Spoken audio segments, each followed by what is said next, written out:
Good morning. Good morning. How the devil are you doing? What's going on there? That's weird. That's very weird.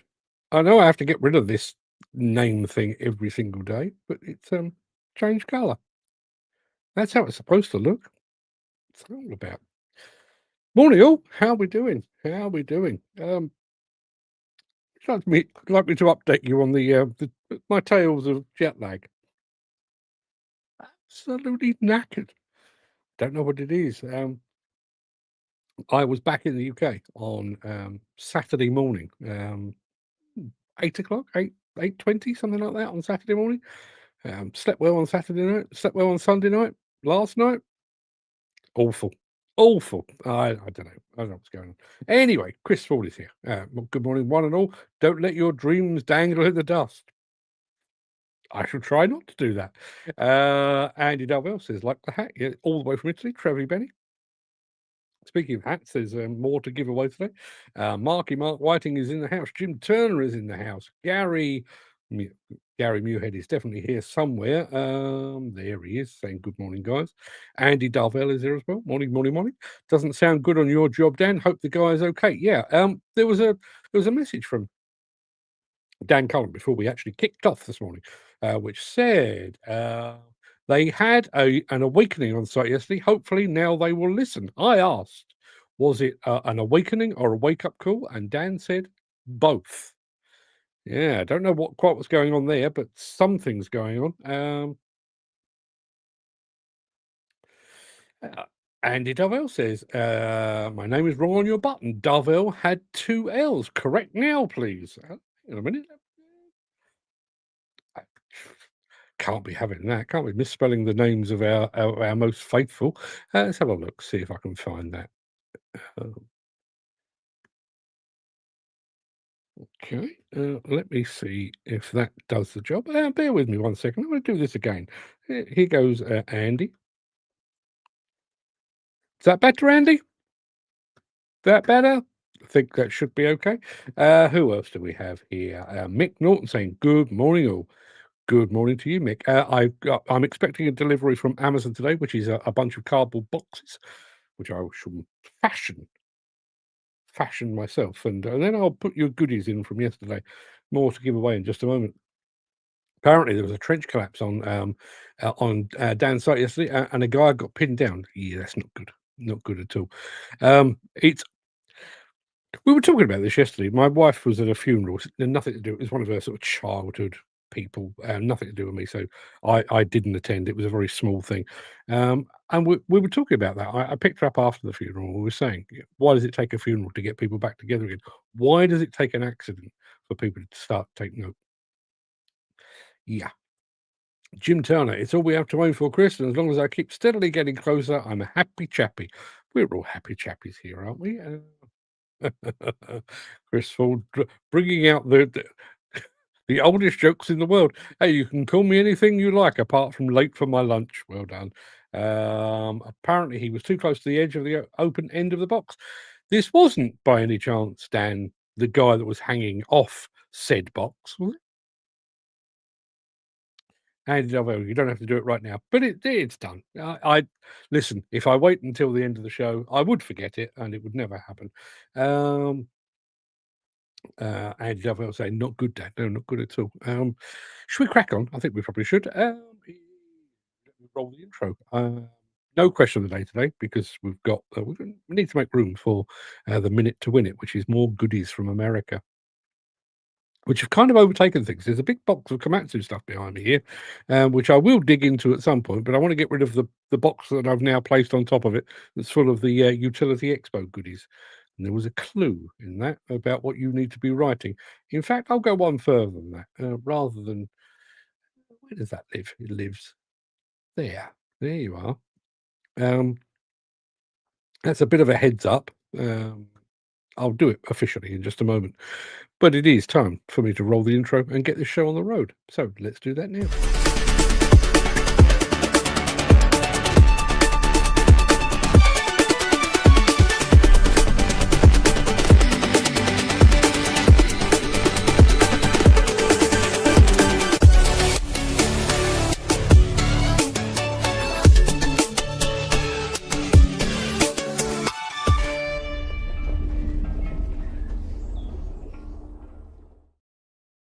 Now, two things very quickly.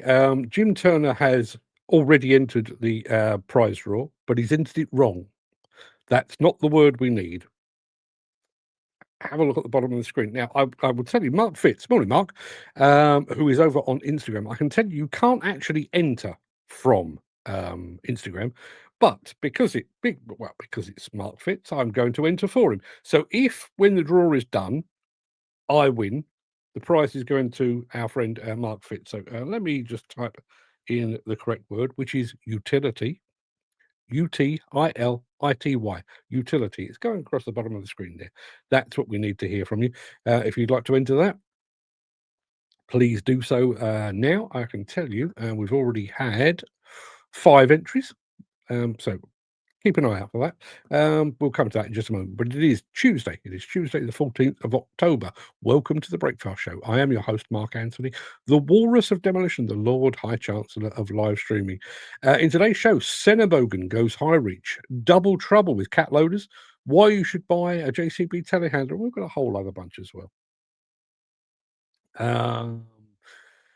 Plus, in my morning monologue today, the productivity paradox. Yeah, now. And Jim Turner has entered the show or the prize correctly, and he has said this: utility, but if it's a hat, count me out. Well, I'll tell you what, Jim, if you win, I'll make it a non-hat prize. How about that? We've got a bunch of hats, but we've got a bunch of stuff that isn't hats as well. Who else do we have here? Somebody else just arrived. Ken Hatcher is here, and he's entered the draw as well.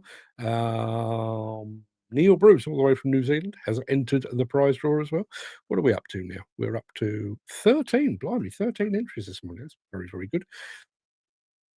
And Andy Darvell saying, I'll have Jim's hat. Well, there are plenty to be going around. So should we do that? Shall we do that? I have returned, obviously, from the US, laden down with hats and other goodies. So we're going to be sticking with our minute to win it feature just for a little bit longer. So to begin with a chance of winning today's giveaway, I think most of you have already done it, but if you haven't done so already, please type the word utility, utility, into the chat. If you're watching over on Instagram, unless your name is Mark Fitz, because I've entered on his behalf, you need to hop over to YouTube, to LinkedIn, to Facebook. There's another one, isn't there? Doesn't matter. Just leap over to one of those, hit the button, and type in utility. But the draw is about to be done. So let me bring that up on the screen when I can find it. There we are. There we are. We are sitting at 13 entries, and I'm going to draw it. Let me take this away. There we are. We don't need that anymore. You have got probably, 1 minute, I would say. What have we had there? Chris Ford saying, and there was me going to donate the hat to Jim if I win, just for the crack. Well, you still can. You still can. I don't know what he's going to do with a hat that he doesn't want, but we shall see. As I say, if Jim wins it, no hats. If Neil Bruce wins it, big postage bill for me. And if Mark Fitz wins it, or if I win it rather, Mark Fitz gets the prize. I think I've got that straight in my head. Here we go. Here is. We haven't actually done the minute to win it, have we? Let's do that first. Let's go with this one. T-minus 1 minute.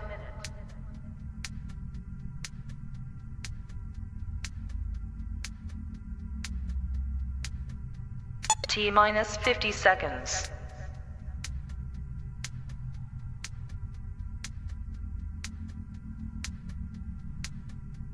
T-minus 40 seconds.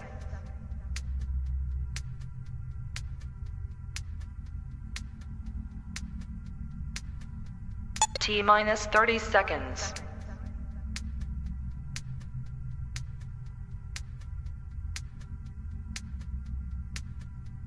T-minus 20 seconds.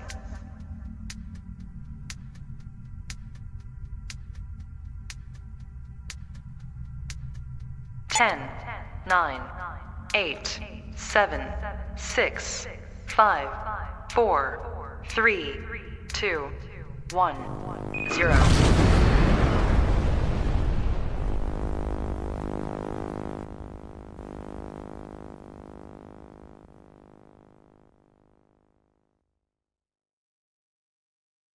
Yeah, I think we had one more creep in under the wire there. So I think you've got a 1 in 13 chance of winning. Here we go. No, that's not right. Let's put that back up. I want to press this button.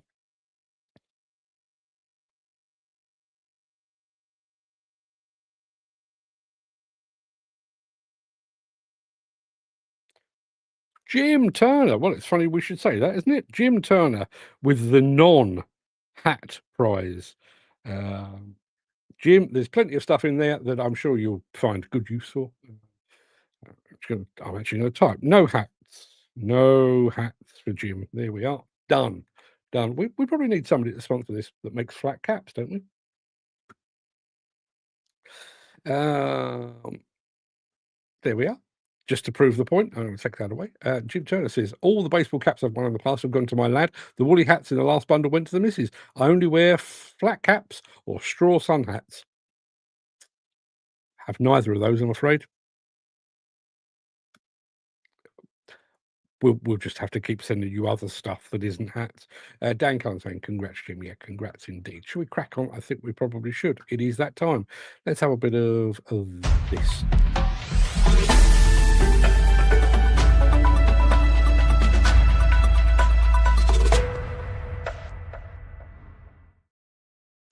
Yeah, it's time to talk Sennebogen and their embracing of all things technological. Before we do that, there's Gary Muirhead saying, well done, Jim. Jim saying thank you. Mick Norton saying, will do Jim without a hat? Not sure what that. And Neil Bruce, surely one day I'll win. I listen, I'm dreading the day that you do, because it's going to cost me a bleeding fortune to send my any goodies down to you, but I'm not fixing it. I promise you I'm not fixing it. I can't fix it. It's beyond my control. Which, the very fact that I can't even win it myself probably proves that. Yes, let's talk Sennebogen and their embracing of technology, shall we? Like this. Sencon, the intelligent control system for maximum efficiency. More than just a control system, a revolution for your machine.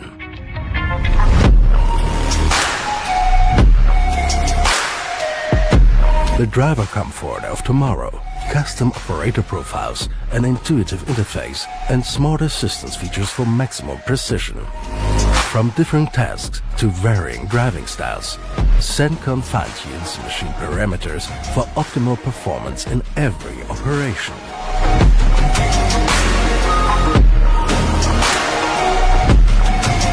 Integrated assistance systems, like the working area limitation, ensure safe machine movements, while semi-autonomous driving functions provide even more control and safety. Sencon also prepares your machine for remote operation and fully automated driving, making your workflow smarter and more secure. Solve issues faster with real-time diagnostics. Operators get instant guidance from the office or a remote service specialist. No need to wait for on-site support. Many issues can be resolved directly, keeping your machine running and downtime to a minimum. With Sencon, you unlock your machine's full potential. Optimized workflows, reduced downtime, and peak performance. Stay ahead with over-the-air updates that keep your machine optimized. No workshop visits or manual intervention required. Even after purchase, new features such as automation enhancements can be easily installed and activated, ensuring continuous improvement and future-ready operations. Smart connectivity for maximum efficiency. Sentrac allows fleet managers to gain deep insights into machine performance, utilization, and optimization potential.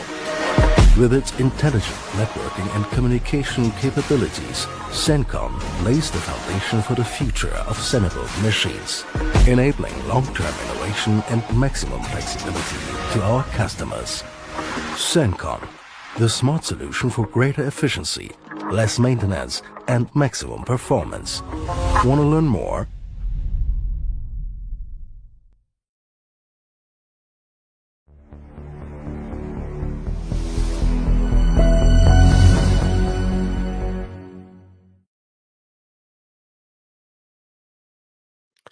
Couple of matters arising from that. First of all, obviously, there's a lot of technology involved in that. I'm a big fan of technology, gives me plenty to talk about, but we're also talking about it in a negative context at the end of the show in terms of our morning monologue. So bear that in mind.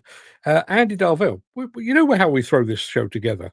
Sometimes the planets align. Obviously, that was Sennebogen. Andy Darvell says, I'm sat in a Sennebogen 673E crawler right now. Lovely cabs and very steady cranes.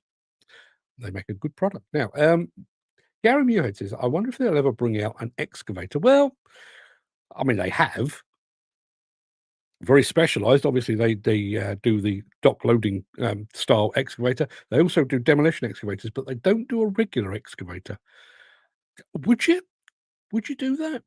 If you were Sennebogen right now and you'd kind of cornered the market in, port handling, bit of scrap, bit of demolition as well, would you really want to enter a market as competitive as the excavator market? I mean, there's the world and his wife's got an excavator. Would you necessarily want to do that? Gary Muirhead saying, do we have a new sponsor for the show? You may have noticed that I'm wearing a shirt today. Yesterday's meeting was postponed for 24 hours. So, no, we don't. The conversation will be taking place today. Actually, I did have a long chat yesterday with another potential sponsor, but the one that I was planning to speak to yesterday afternoon, we're doing that today. So keep an eye out for that. Upton Demo just joined us over on Instagram as well. Morning, Upton Demo. Mick Norton says, back in the day, I spent a short period on a Sennebogen dragline dredging. Nice bit of kit. Yeah, I absolutely agree. I think Sennebogen makes some absolutely fantastic equipment. Big fan. Well, big fan of the company, big fan of the branding as well. They do some very good stuff. We're going to be back after. Well, we're going to tell you why you should probably pop out and buy yourself a JCB Loadle, but we'll do this first.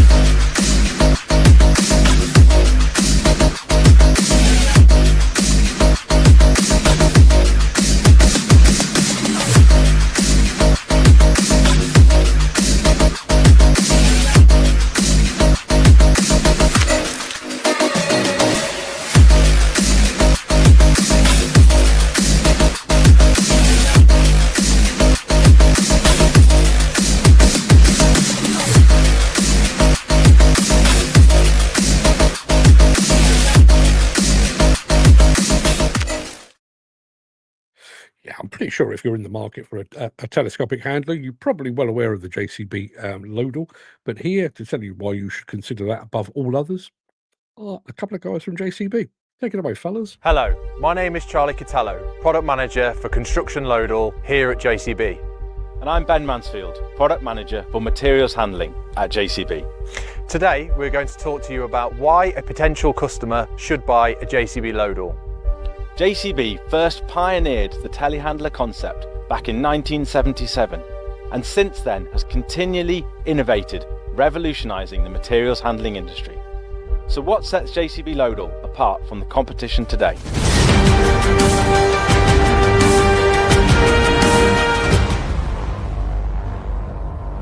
When it comes to telehandlers, the JCB Loadle has a strong brand perception within the market. We are market leaders globally and have been in the game for almost 50 years. In this time, JCB has also built a market-leading dealer network, ensuring the highest levels of customer support, showing customers JCB is always by their side. To accompany this, JCB have also built 18 world parts centres globally, able to deliver 95% of the components within 24 to 48 hours. When it comes to total cost of ownership, JCBs are known for efficient fuel costs and long service intervals, keeping costs low for customers. And it's important to remember that a JCB Loadle is a valuable asset with a big global demand, meaning maximum resale value and therefore keeping total cost of ownerships low and competitive. JCB offers a large portfolio of telehandlers. There are around 50 different models covering construction, industrial and agricultural applications, something for every different customer type. Machine ranges from 1.4 tonnes to 6 tonnes lift capacity and 4 metres lift height, all the way up to 26 metres of lift height. JCB Loadles have been specifically designed for individual markets complying with the engine emission standards. Legislated or non-legislated, JCB has a solution for you, producing telehandlers in 4 key countries: the UK, India, Brazil and North America. Telehandlers are known for being extremely versatile products. Depending on the type of application, JCB has an attachment that will allow customers to complete the job efficiently. Not only do we have a large product range, we also have a large attachment portfolio to complement them, including forks, shovels, hooks, jibs, concrete skips, sweepers, grabs, spikes and pushers. Part of Loadall DNA is strength and durability. All JCB Loadalls are designed to be the best, to be strong and durable even in the toughest environments. With the one-piece chassis side plates, the U-shaped boom design and the reduced number of joints and welds, it creates a structurally strong machine. Every JCB Loadall comes standard with LiveLink, JCB's market-leading telematics solution. Built by experts for the experts, and now leveraging the newest features, LiveLink offers even more advanced capability, including geofencing for enhanced security, What3 Words integration for pinpoint location accuracy, and customizable daily checks to streamline operators and seamless integration with the JCB IntelliSense system. With JCB LiveLink, you're not just monitoring machines, you are maximizing productivity, efficiency, and uptime. Whether you need to track fuel efficiency, fuel burn, or keep track of your service intervals, JCB LiveLink has all the answers. JCB is different to any other OEM within the market due to its vertically integrated componentry. This includes the key areas such as engines, axles and transmission, chassis and boom, the operator environment, and also the hydraulic cylinders. This means that we design and test the components together as a complete package, creating the most optimum machine performance whilst reducing the machine size and therefore improving all-round machine visibility. All JCB machines are designed with the end user in mind. Maximizing all-round visibility is a priority. Comfort is highly valued by operators during long shifts, and the ergonomically designed layout to the ROPS and FOPS approved cabin means all controls fall to hand. JCB has patented the adaptive load control system that allows the operator to drive seamlessly without hindering productivity and ensuring safety and stability. So there you have it, multiple reasons as to why buy a JCB Loadall. We don't just sell a product, we sell the whole solution, supporting customers every step of the way.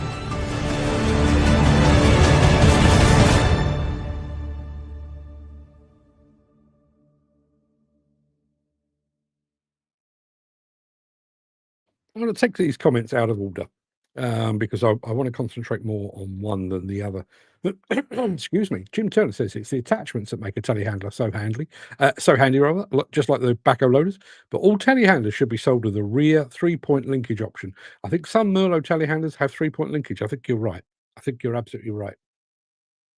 But this is the one I wanted to pick up on because this was a topic of conversation with a couple of the guys I met up with at the Utility Expo. Not this specifically, but I'll come back to it. Mick Norton says, for all the advances on the JCB Loadall, they're still missing a device that warns the operator he is entering an area of lateral instability. And I know this is a bit of a bugbear with our friend Mick, rightly so.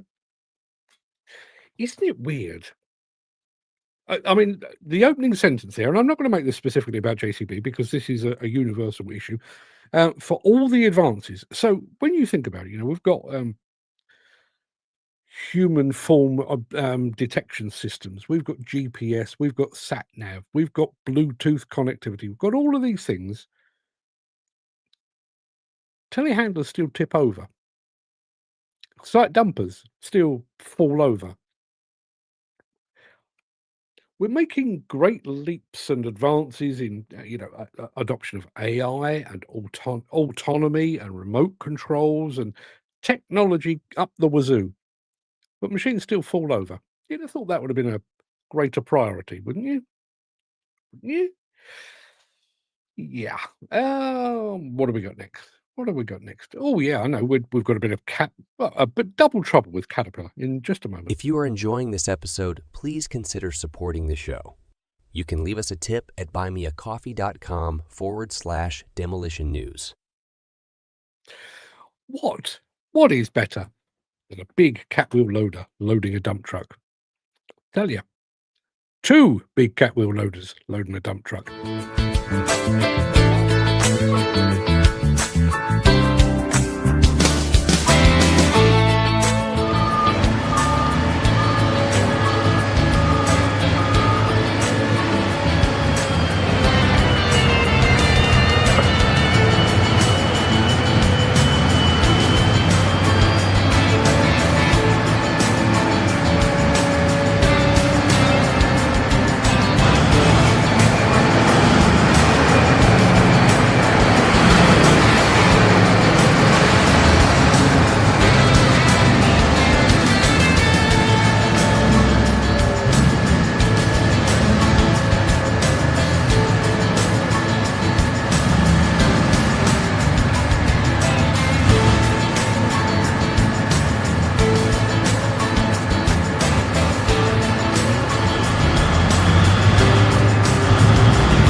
Double Trouble. Peter McKenna. No, I'm not saying Peter's double trouble. I was talking about Caterpillar. He says hi, and he's waving to everyone. Morning, Peter. Dan Cullen enjoyed the film. Jim Turner watching that very closely. He says your man on the left is the better operator. He's doing his turning whilst the weight is on the front wheels. Less tire wear. Well spotted, sir. Well spotted. Seems a costly loading method with 2 loading shovels. Productive, but not fuel efficient. It's a good point. Although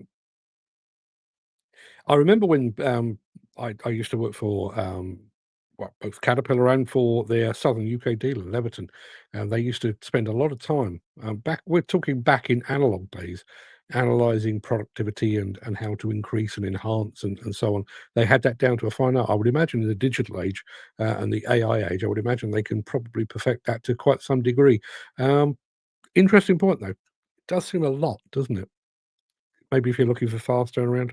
Maybe if you've got a machine going begging. Can't imagine anybody having a 995 sat there parked up twiddling its thumbs, but you never know.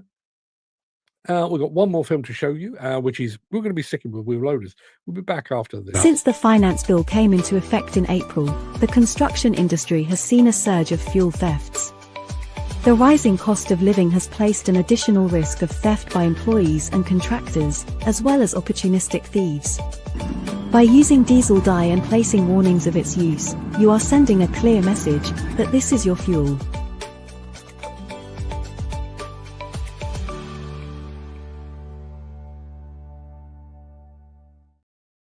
I gave a bit of a watching brief on the fine folks at Power Plus, and we featured one of their excavators just before I went off to the States, and now I'm back. We're going to feature one of their loaders instead. Here we go.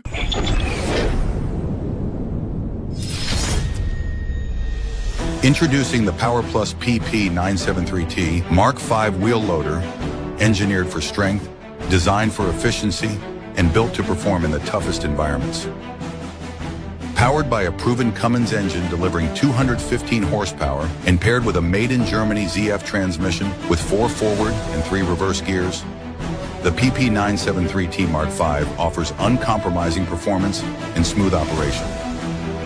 Rugged Meritor axles and heavy-duty lifting cylinders ensure maximum durability, stability, and reliability under demanding loads.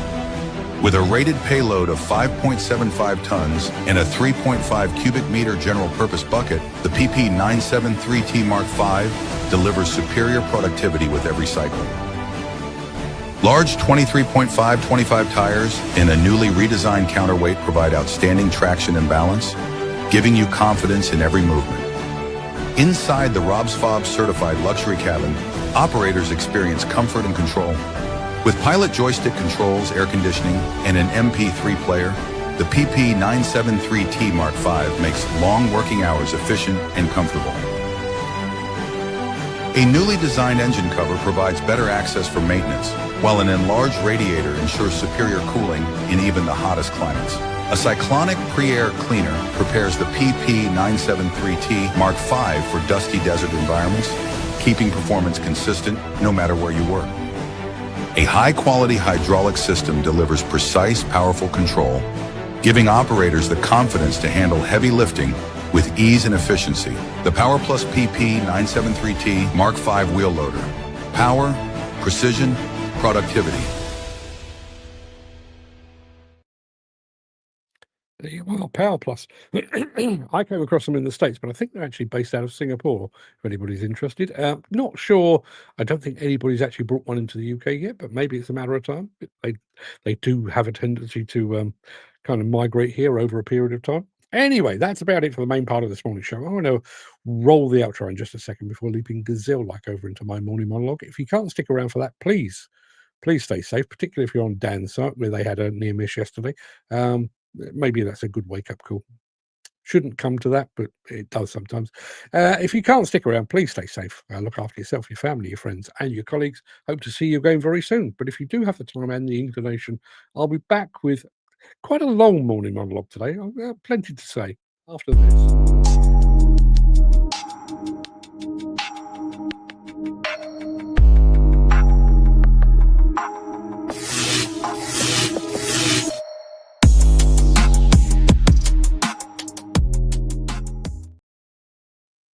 I don't know about yours, but my house is a haven of productivity. The coffee machine switches itself on before I crawl out of bed, greeting me with a heady aroma and a much-needed kick of caffeine. Thanks to the presence of a freezer and a microwave, I can prepare a meal in roughly the time it takes to set the table. A dishwasher ensures that our crockery and cutlery is clean and sparkling before that meal is even digested. Everything in my house just works quietly. Efficiency. quietly, efficiently, quietly, efficiently. Wow, what's wrong with that word today? Quietly, efficiently, almost invisibly. Then I go to a demolition or a construction site, and suddenly, productivity wise, I'm back in the Stone Age. Now, don't get me wrong, the equipment's come on in leaps and bounds. Excavators that dig with surgical precision, machines that can practically and in some cases actually drive themselves. Electric excavators, remote controlled crushers, drones mapping sites before we've even set foot on them. We've got the kind of technology that our forebears would have dismissed as science fiction. But somehow, we're getting less done. Jobs that would have been wrapped up in 3 weeks 20 years ago now take 5. We've got more screens, more sensors, more software, and less actual progress. At home, technology serves me. On site, I feel like we serve it. At home, I press start and the job gets done. On site, we press start and then we wait for approval, for confirmation, for a permit or a signature. We used to think productivity was about how much we could move, build, or break in a day. Now it seems to be about how many boxes we've ticked, how many meetings we've hosted or attended, how many progress photos we've uploaded. I've spent half a lifetime reporting on demolition, and I'll tell you this: the kit's not the problem. The people aren't the problem. It's the system that's choking the life out of the work. You know what really slows us down? Paperwork. Not just literal paper, but digital paperwork too. The endless stream of forms, checklists, sign-ins, check-ins, logins, and verifications. They don't prevent accidents or problems. They merely ensure that everyone's arse is covered when they arise. We used to start the day with a brew and a plan. Now we start it with a 45-minute induction. Then there's a RAMS briefing, the digital timesheet, then the equipment pre-checked form, then the site diary, then the health and safety app that doesn't load because there's no signal. By the time the machines have actually warmed up, it's nearly lunchtime. Now, I get why all of this stuff exists. I really do. It's meant to keep people safe, to make things traceable, accountable, auditable. But when you drown people in admin, they stop caring. Their focus shifts from doing the work right to just getting the paperwork done. And that's not safety. That's bureaucracy That's bureaucracy disguised as progress. Somewhere along the line, we lost the balance. Every task comes with a stack of forms thicker than a Bible. Every photo needs metadata. Every site meeting needs minutes, initials, and signatures. I've seen people spending hours modifying a set of RAMs to include a task that might take minutes. And when the paperwork takes longer than the job, surely it's time to take a long, hard look at ourselves. We've created a system that measures everything but understands nothing. We've mechanized the work, but bureaucratized the worker. The irony is that people making these rules genuinely think they're helping. They believe that by tracking, measuring, and reporting every movement, they're improving productivity. But those on the ground know different. Every new layer of oversight adds another delay, another approval chain, another set of hoops to jump through before anyone can actually get on with the job. We've made progress so complicated that it's almost impossible to see it anymore. And technology was supposed to fix that, wasn't it? We were told digital was the future, that apps would streamline the process, cut down admin, make our lives easier. They haven't. Instead, we have one app for timesheets, one for safety checks, one for reporting, one for plant hours, one for deliveries. Half the time we can't remember which one we're supposed to use, and the other half we're resetting passwords because the system's locked us out. The problem isn't the technology itself, it's how it's designed and how it's implemented. Most of it is built by people who've most of it is set most of it is built by people who've never set foot on a site. They don't know what it's like to fill out a 10-step digital checklist with gloves on in the rain while the machine's idling in the background. They don't understand that productivity isn't a number on a dashboard. It's a feeling on the ground. It's when the job flows, when people know what they're doing and just get on with it. And while we're on the subject of technology, let's talk about communication. We've got Teams, Zoom, WhatsApp, project management software, shared drivers, cloud storage, and yet somehow no one ever seems to know what's going on. You can have 3 meetings about a single task, and still, when the lads turn up, the materials aren't there, or the machine's waiting for diesel, or the client's changed the spec. We've got tools smart enough to build skyscrapers. We've got tools smart enough to build skyscrapers, but we can't organise a skip delivery without 6 emails and the signature of a designated person. It's madness. We've traded common sense for compliance, experience for process, and in the process, we've forgotten the simple truth. Productivity isn't created in a spreadsheet. It's created by the people who know what they're doing and are allowed to do it. I've seen good people walk away from this industry, not because they can't handle the graft, but because they're no longer willing to tolerate the bollocks. The endless meetings about meetings, the training courses for systems that no one uses, the obsession with metrics that mean nothing on the ground. It wears you down. And the sad part is, it doesn't have to be this way. We've got some of the most skilled, innovative, and hardworking people in the world. Men and women who can look at a pile of steel and concrete and see the job already finished in their heads. We adapt, we improvise, we make things work. But the system doesn't reward that anymore. It rewards compliance, not competence. Maybe we've been chasing the wrong kind of efficiency. Maybe productivity isn't about doing more tasks. It's about removing the tasks that don't matter. At home, that's what technology did. It took away the nonsense. It made life smoother, lighter. Nobody had to sit for hours in a focus group to design a washing machine that works. Someone just made a tool that solved a problem. On site, though, every tool comes with a new rulebook. Every innovation needs an integration. Every time we simplify one process, someone somewhere will find a way to add more complexity. We've built a culture in which everyone's accountable, but no one's responsible. The truth is, we don't need another system. We don't need another app. We don't even need another meeting about productivity. We just need to trust people again. Trust the operators, the engineers, the supervisors, the ones that actually do the work. Let them make decisions. Let them use their judgment. Let them do what they've been trained to do. So I'll tell you this, the day we stop trusting skilled people and start trusting systems more than we trust sense, that's the day we stop producing anything at all. Maybe the next big productivity leap won't come from AI, automation, or analytics. Maybe it will come from clearing out the clutter, all the useless paperwork, duplicated systems, pointless processes, and layers of management that don't add any value whatsoever. Maybe the best innovation isn't another machine. It's the idea that people should be allowed to do their jobs without 10 forms and 5 approvals. You know where we went wrong?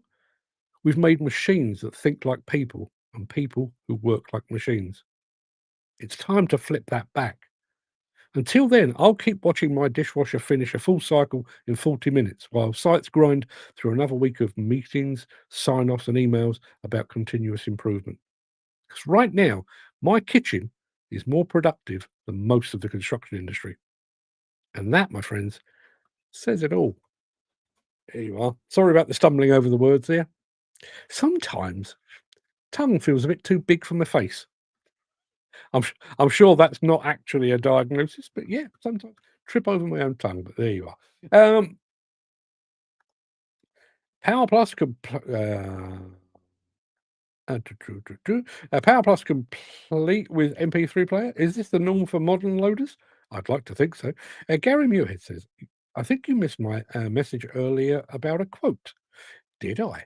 Can't be having that. Bear with me a second.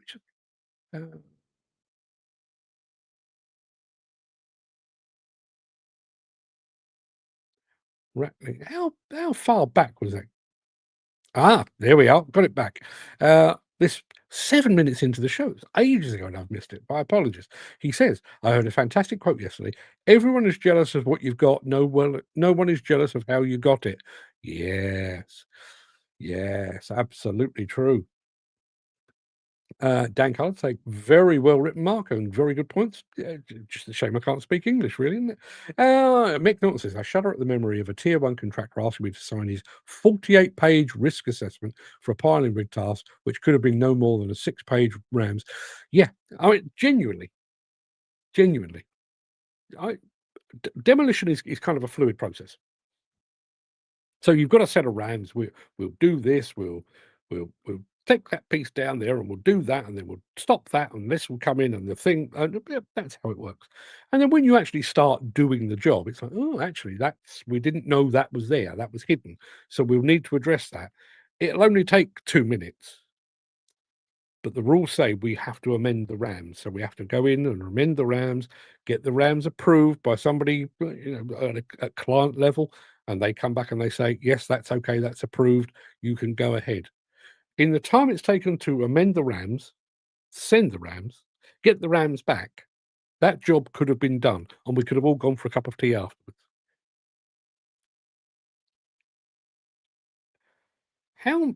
I realise I work in a sort of a clerical environment. I'm sat at a computer all day. When I actually sit down, and I find this particularly when I get back from a trip. I mean, I monitor emails when I'm away, but I don't answer all of them. If they're not urgent, I don't. I just push them to one side, and I'll have a look at those when I get back. And it's. I always find it fascinating. I can come back. I mean, after Utility Expo, as I say, I answered a lot of emails, but I came back to about 300 emails that needed me to check them. Basically, I reckon 200 plus of those were sent to me basically to show somebody that they'd been sent to me. They didn't require me to do anything. They didn't actually move anything forward. They didn't actually make any significant difference to anyone. But somebody somewhere had thought, if I copy that Mark Anthony bloke into this, it looks like I've done a thing. And then if the shit hits the fan today, tomorrow, 6 months' time, I can go back and say, look, paper trail says I showed Mark Anthony. Clearly he's at fault. It's a mass arse covering. And when you actually think about all the things that you go through on site, the endless meetings about meetings is to cover someone's arse. Sign in and sign out procedures. I realise if there's an accident, you need to know where everyone is, but by and large, it's the contractor or the client covering their arse. Everything is an arse covering. And when you spend so much time covering your arse that you don't actually do any work, you kind of got to wonder where we're headed with this, surely. And I wish I'd dug out the figures, because I know this is a subject we've touched on before about the Empire State Building in America. Bear with me. I just want to check the facts on it. But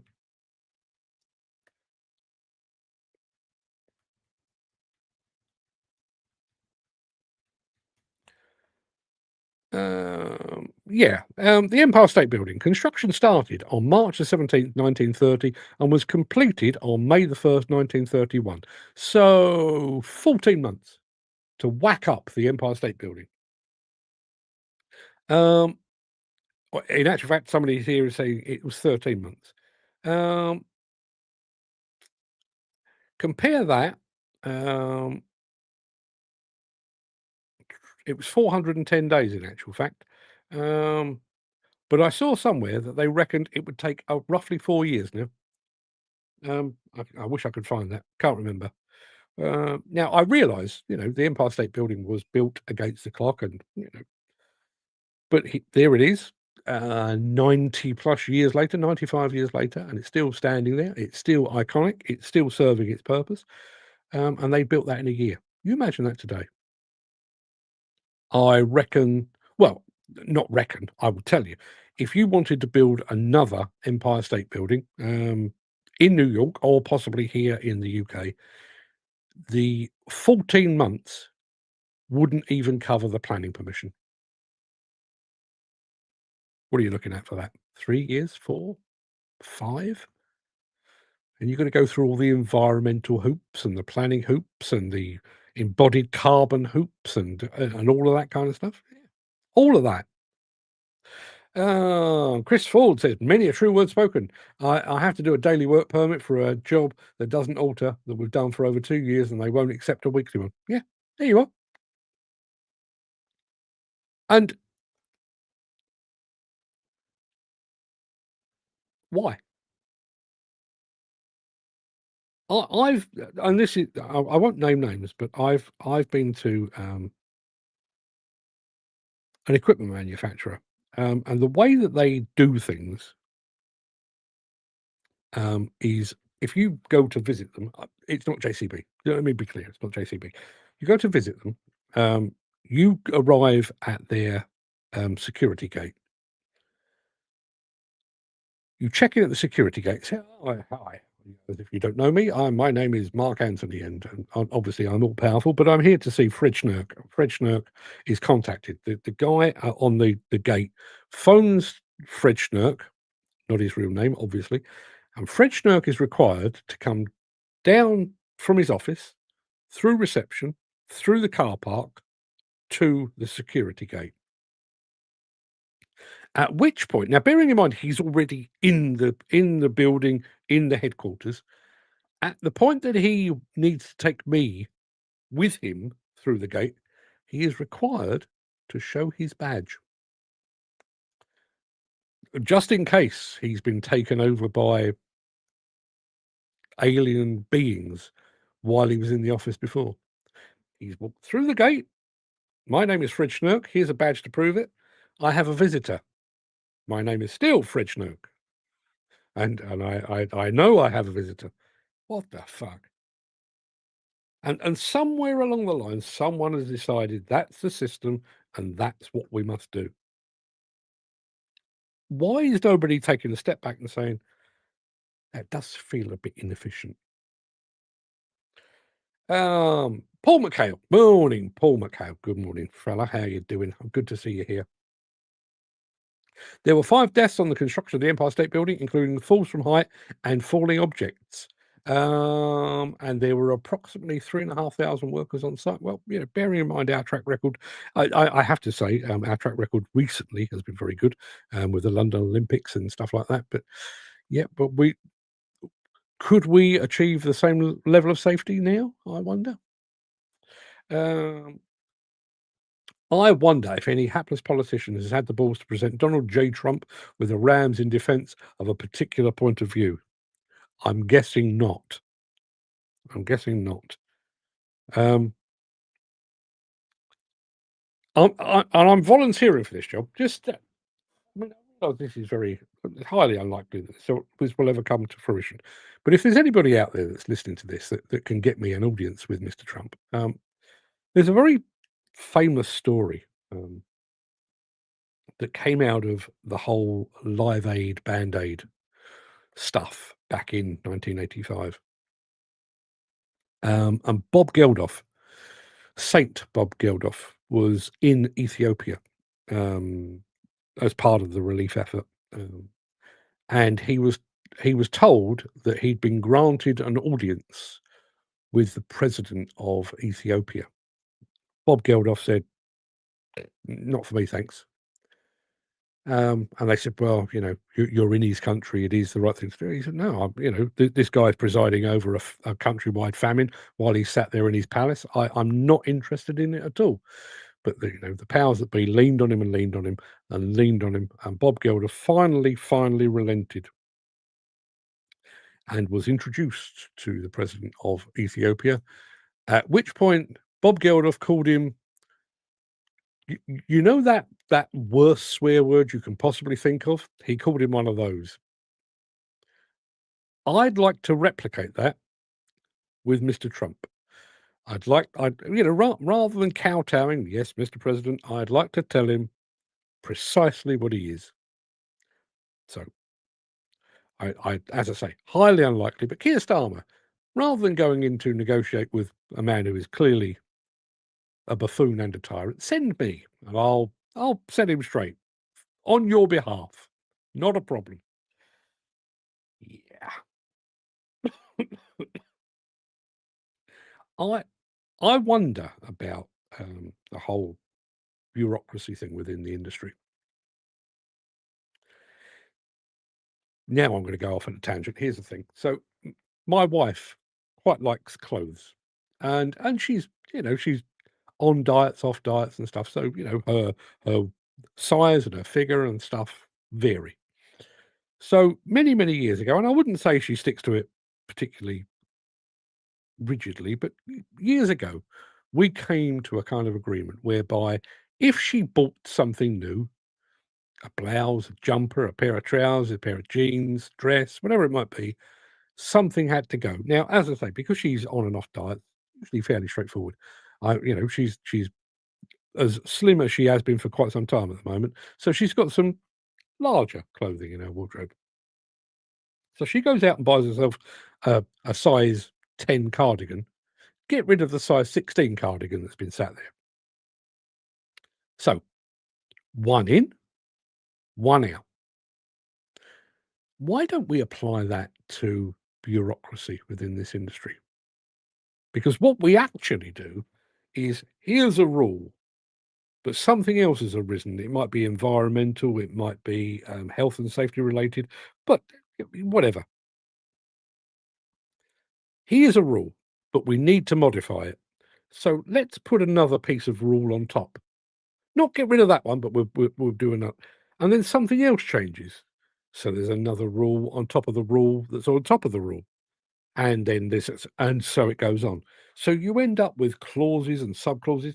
Think of the American Constitution, the Second Amendment, the 25th Amendment, the 30th, the 4,000th Amendment.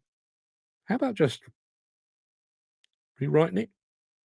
And I realise the American Constitution is kind of fixed in stone, but the Health and Safety at Work Act, which was created, what was it, 1974 thereabouts? 50 years ago, 51 years ago. Would it not be an idea to revisit that, take away all the shit that we've added, all the subclauses and the subplots and the, take away all of that and just come up with something brand new? Somebody said earlier about rams. Some of the best rams I've seen are largely pictorial, and they're about 3 pages long. Do this, do this, do this. Don't do that. Don't do that. The end. Because if you hand the average person on site a set of rams that reads like War and Peace, do you think they're going to read it? Do you think they're going to digest it? If you do, you probably don't spend enough time on site, because I can assure you they really aren't going to do that. Yeah, all right, whatever. Whereas if you've got something they can refer to constantly, a couple of pages, they may well refer to it. The 4-letter word of the female gender containing the letters UNT. Aunt. Yes, that's what I was thinking. Kinda. Dan Cunt says there's too many chiefs, not enough Indians on sites now to get things in order. Yeah. And this is a real bugbear with me. When you think about the whole way that the industry is set up. Good morning to Bobcat Ireland, by the way. Just joined us over on Instagram. Think about the way that the industry is set up. So you've got maybe a tier 1 contractor at the top, and then a main contractor, and then a subcontractor, and a subcontractor to the subcontractor, and a subcontractor to the subcontractor who's a subcontractor to the so layer after layer after layer after layer. Okay, that's the companies. You then get down to the individuals. So you've got a project manager who has a site supervisor who reports to him, who has a site manager who reports to him, and it becomes Chinese whispers. To the point where if somebody on site, be it a labourer, a machine operator, says, Houston, we have a problem, it's got to percolate through 57 layers of bullshit before it gets to the person that says, oh, well, don't do that then. I said it in the monologue. We've got Zoom and WhatsApp and Microsoft Teams and all of these communication systems, but our communications is often slower than it was when we communicated by letter, because we put all these layers of bureaucracy and administration in between. Dan also says, they're that long now that no one digests it. Yeah. Why would you? And bearing in mind how counterintuitive that is. You know, we as a demolition company or as a construction company, we have a project to do, and we want you to be as efficient and as productive as you possibly can. We want you here. You know, our working hours allow you to work from 7:30 till 5:30 at night, and we want you to be on it, absolutely on it, like a car bonnet, from the day that or from the moment the machine can be fired up to the moment you have to switch it off. We want you to go all guns blazing, flat out, ultimate efficiency. But before you do that, can you just attend this meeting about this meeting that we're going to host about this meeting? And can you read this 400-page set of RAMs? And can you do this induction that you did last week, but you may need to do again? It's completely counterintuitive. Every man and his dog wants to be a supervisor for the rates, not the job. No clue. Yeah. And you've got the same thing in your industry as I have in mine. Or had in mind back in my my publishing days, where we would generally you would take the best writer on a magazine and you would promote them to features editor or news editor, and then ultimately you would promote them to editor or even publisher. And the moment they became an editor or a publisher, the best writer on the publication stopped writing. They just oversee other people doing it. I'm sure some of you have watched a bit of cooking on TV. Your Gordon Ramsay, you know, supposedly one of the best chefs in the world. How much does he cook these days? Doesn't really, does he? I mean, how can you cook at 47 different restaurants at the same time? You can't. So in the end, he basically just ends up delegating. So the supposedly one of the best chefs in the world doesn't cook any longer. Exactly the same in this industry. Exactly the same in this industry. We take our very best and we promote them from doing the job that they're really good at, and we promote them so highly that they don't do that job anymore. Makes no sense. Chris Ford says, human nature, don't do that because it will hurt you. Told you so. Yeah. And we never grow out of that, do we? Don't touch that, it's hot. We go out as a family from time to time. I think we're out this Saturday, actually. We go out as a family. Sometimes we go for okay. It seems to be more the Indian meals, actually. You go out for an Indian meal, and because everything's served in dishes, you know, there's a pot of this and a plate of that, and you know, your pilau rice and all the stuff. You know what I'm talking about. So they tend to give you your plate with nothing on it so that you can help yourself. Yeah. Our local Indian restaurant, Taste of Bengal, just down the road from here. Every time they come up and the guy's holding 2, 3, 5 plates in a big tea towel, and he puts it in front of you and says, "Don't touch the plate, it's hot." He walks away, and me and my entire family check. Like he may have been lying. Like he's on a wind-up or something. He said the plates are hot. Oh, you're right. I took my fingerprints off. What's that about? Andy Darvell says, have you seen PP O'Connor's new Cat 395 telescopic high reach? Looks a right to what a beast. I haven't seen it. I'm fairly sure that's a Kukurik conversion. When I was at the IDE event just before I went over to the States, I was chatting to David Kukurik, and he said, I mean, obviously they've done a lot of telescopic machines, and I'm fairly sure he mentioned that. I don't remember him showing any photographs of it. I'll go and have a look at that. But yeah, fair play. I mean, if it is a Kukurik conversion, fantastic machine. If he's going to PP O'Connor's, it's in pretty good hands, isn't it? Anyway, people, I do have a meeting this afternoon. Well, in about an hour actually, to talk sponsorship for this show and other things. So I'm going to love you and leave you. I'll be back tomorrow for yet more of the same. If you fancy a bit of that, then let's do that. I will tell you in advance, which will give you a chance to practice your spelling. Tomorrow's giveaway will be Takuchi related, and I will be requiring you to type the word Takuchi. No point in doing it now because it won't work. Because I haven't set the system up, but tomorrow's will be Takuchi. So it's Takeuchi, Takuchi. Practice that. Chris Ford says, I want to disagree. If you've got someone that's good at their job, they will never progress as they're so good. If, on the other hand, they're crap, they get promoted because they can't do the job. There is that side of things as well. No, there is that side of things as well. But I mean, as I say, I mean, I've genuinely seen it. You know, people that are very good operators, they're you know, they're respected by their peers, and I think that plays a big part of it.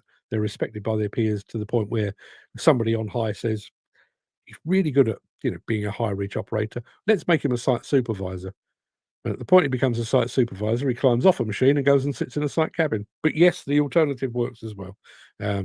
We don't want to take him off the high reach, so let's promote somebody that doesn't have a bloody clue. Cuts both ways, double-edged sword. People, go and have a fantastic day. I will return. I shall return tomorrow at 10 a.m. Practice typing Takeuchi because that's tomorrow's prize. Until then, everybody, have a fine and splendid day. I'll see you soon. All the best.